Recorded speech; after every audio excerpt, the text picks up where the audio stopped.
Hi, everyone. So, maintenance and repair are really foundational to human social and material life. Cleaning, caring, preserving, prolonging, these are all things we do to keep our worlds going. But in the digital age, repairing our everyday technologies is becoming more difficult.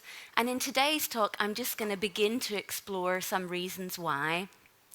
How is the organisation of the tech industry putting up barriers to maintenance and repair? And what are technicians and activists all around the world doing about it? So, technology has long been a site for future visioning. Storytelling about technology really matters because it helps to set the conditions of possibility, what's desirable and what's valuable. And as the journalist Michael Lewis tells us, the predominant Silicon Valley story is about the new thing. In our culture, the most dominant stories are about innovation. That's the most culturally and financially valuable form of action. It's brought to you by the geniuses and, of course, the upstarts, because increasingly it's disruption that's even the most valuable form of innovation, where old orders are cast aside and that's how value is created. But maintenance and repair don't normally feature in these stories, even though they're inevitable dimensions of how we live with technology. They're too messy, maybe too low status, seen as something that happens after design has done the more important work, mere technical concerns. But for me, that's simply not the case. Connecting, patching, working around, these are the ways that technology gets uniquely configured within our lives and our societies. And to me, it's no coincidence that maintenance is rising up the agenda as we confront our planetary limits. Because maintenance and repair offers us both practical and philosophical resources to think through these new challenges. We can make an impact actually by consuming less and making our stuff last longer. But maintenance and repair also provide powerful lenses for viewing the world. What orders do we want to maintain? What do we want to hold on to? What do we want to value? And by orders, I mean social and material practices, economic arrangements, institutional forms. And conversely, what orders do we want to let go of? What do we want to obsolesce or to unmake?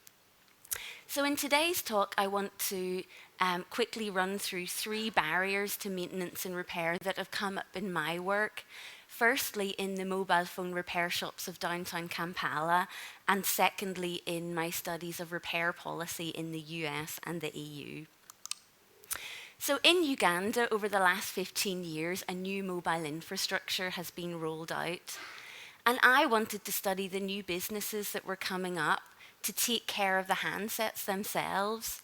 And that's one way of telling a different type of story about this new thing, but one that really made breakdown and repair more visible.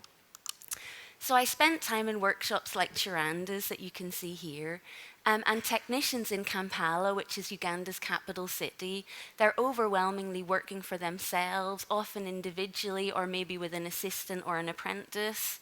And at that time, I could only find two manufacturer authorized workshops in the city. Everyone else was working independently. Oops. So, being able to fix requires information and tools. You need a good general understanding of hardware and software systems, and you also need specific information about devices. Hardware tools like soldering irons, they're really easy to come across, but software tools are made by manufacturers and they're also controlled by them. So, although it can be easy to get hold of a soldering iron, it can be quite difficult to get hold of a piece of software repair diagnostic tools. So, manufacturer authorized workshops have easy access to these tools and resources. But what happens when you're a technician in Kampala like Chiranda, working outside authorized networks, far from sites of design, and actually informally in ways that are not really legible to corporations? So this is the first barrier that I want to pull out, the kinds of asymmetries of information and access between authorised versus independent workshops. So what do independent technicians in Kampala do to get phones working again? Well, they improvise alternative infrastructures. And let's start by talking about the software tools.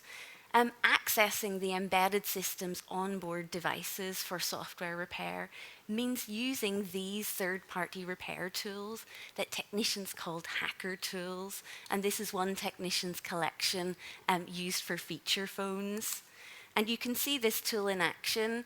Here you've got a stripped down feature phone connected to the hardware interface, and on screen the corresponding software system lets technicians circumvent onboard security systems, access embedded systems, and rewrite firmware to replace a corrupted version with a new functioning one. But these tools are actually incredibly unstable because rival developer teams would hack and crack each other's tools. So this photo was made by a technician online pleading with two rival teams to set aside their long-running dispute. So independent technicians working outside of authorized networks have to kind of navigate, not only just to purchase a tool and then use it, but to kind of navigate the social worlds of these developers. And let's talk about how technicians access information. Well, they use knowledge artifacts like the Nokia hardware library by Black Attack shown here. And this was created by technicians for technicians. It's a flash file that you open, you choose the model and the part that's broken down to bring up these incredible visual notations. And this one is a diagram that shows how to loop, which is a technique where technicians use very fine copper wire to circumvent a broken part, especially if there's not a spare available.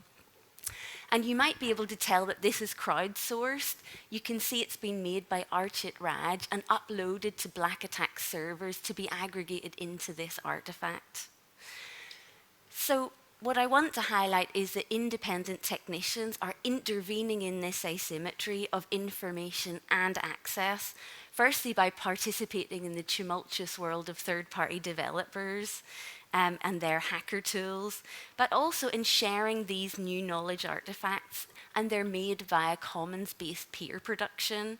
So what interests me is that this isn't an attempt to recreate design or engineering knowledge. Rather, here experiences of craft and techniques sort of layer up on top of traditional engineering forms like schematics, augmenting them and also subverting them. So this form of knowledge production is about sharing the more diffuse ways of knowing devices through breakdown, through uncertainty, through error and obsolescence. So it was really discovering that asymmetry that led me onto a second strand of research on repair policy in the US and the EU, because I wanted to understand more about these dynamics of agency and control between manufacturers, technicians, and users. And this work was done in collaboration with Steve Jackson at Cornell. So when we looked at consumer technologies, we found plenty of examples of design choices that frustrate maintenance and repair. Really obvious examples like pentalobe tamper-resistant screws, and they remind us that for manufacturers, removing the cover or the housing of a device might not be maintaining, but something a bit more sinister. And these warranty void stickers, these are likely to be illegal in the US under the Magnuson-Moss Warranty Act because they imply that users must use the warranty services rather than choosing freely from the market. And of course, manufacturers want to offer really good service to their customers through these authorized networks. But when does that tip over into something a bit more monopolistic? Do these screws and the stickers help to make repair unthinkable outside of these particular channels? So finally, barriers also appear when these design decisions meet intellectual property regimes, and this really matters for our Internet of Things future, because getting an electrical device networked means opening it up to two new forms of intellectual property protection. First of all, software code is copyrighted, which is absolutely fine and fair, but it also means that technicians and users can be excluded. Um, and perhaps more worryingly, because software is licensed rather than sold, manufacturers can use end user licensing agreements really to control what you do with your stuff, even when you've brought it home and integrated it into your system. And when IoT devices remain tethered via the internet to their manufacturers, combined with these overly broad EULAs, these end user licensing agreements, these can really turn lethal as software updates can be put through, perhaps we can say, without people's informed consent, because I don't think I've ever read the fine print of a EULA ever. But in this case, Nast, the smart home company, bought their competitor Revolve, and less than 2 years later, they remotely bricked Revolve's flagship product, their Home Hub. So this wasn't a case where they just stopped providing support. They actually stopped the device working entirely. And customers whose homes stopped working were only offered a refund after a ton of negative press coverage like this one in The Guardian. So when we start to explore the barriers of maintenance and repair, we also see some quite important limitations in our role as consumers. What happens when people can't tinker, improvise, or fix? Well, we can't kind of appropriate things into our own personal networks. But this point about digital literacy also takes on a kind of societal troubling notion as we think about our shared social imaginaries around technology. If we don't understand how our things work because they're so locked down, then we really can't participate in the kind of visioning projects that I talked about in the introduction. You know, do we really feel that we have a stake in the kinds of digital transformations that are changing our societies? So we've explored the rights that manufacturers have to control their innovations, but where does the balance lie? Should consumers have the right to repair their digital things? So this is what a growing movement of activists is calling for. And the Right to Repair campaign is led in the US by the Repair Association, and that's a coalition of repair businesses, civil society, and consumer groups. And they've been very effective at pushing back against the US's overly broad copyright legislation and gaining exemptions for people to do repair. But they're also trying to implement new laws at state level. And although legislation has been debated in 20 states, nothing has passed quite yet, though Elizabeth Warren, the Democratic hopeful, has endorsed the campaign. So a right to repair law would guarantee independent technicians and users access to the manuals, the schematics, and the diagnostic tools that we've been talking about to be able to fix their devices, and also a supply of spare parts for a fixed number of years. So in Europe, European repair and consumer organisations have also been joining the campaign.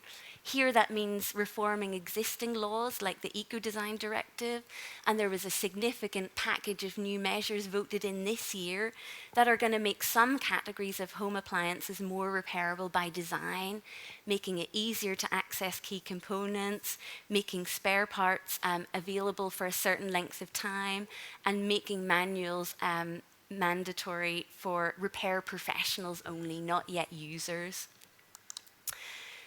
So in summary, we're living on a damaged planet and we really need to put in place a planetary fix.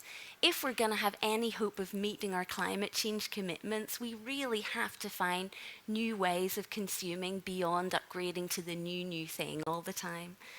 And we've got important visions in this space, like the circular economy, but we're still working out what that looks like in practice, ranging from kind of better recycling all the way to widespread systems change. And for inspiration, I think we can look to the mobile phone repair cultures of downtown Kampala. Independent workshops are doing this repair by any means necessary, really materially frugal work. This careful work is really sustainability in action as technicians are extending product lifetimes, and they're doing it in a way where they're pooling and sharing their knowledge.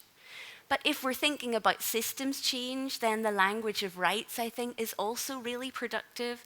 It productively shifts accountabilities for repair and helps us to open up new questions. If we gain new rights to repair, does this also mean we have new responsibilities to repair? We urgently need to craft new ethical and moral relations to the digital things in our lives so that in this era of planetary precariousness, we can shift from one world order to a time to the next, humbly and each fix at a time.